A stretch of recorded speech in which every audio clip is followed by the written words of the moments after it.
السلام عليكم. اليوم حندير لكم طاجين الزيتون الجزائري على طريقتي الخاصة. يجي المرق تاعو خاطر ويجي اللون رائع. تابعوا الفيديو الاخير، متأكدة اللي راح يعجبكم.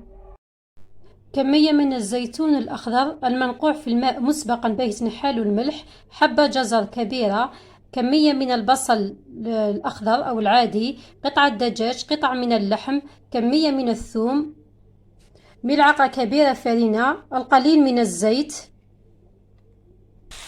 قليهم جيدا.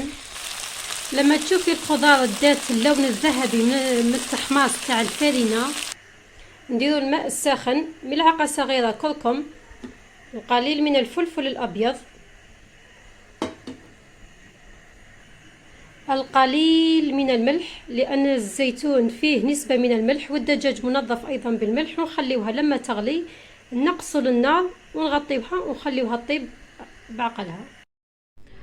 هاو الطبق تاعنا واجد، نقدموه مع الليمون، رشه معدنوس، جاء رائع. الملعقه تاع الفرينه اللي درناها على الاول في التحماص عطاته بنه رائعه وشهيه طيبه.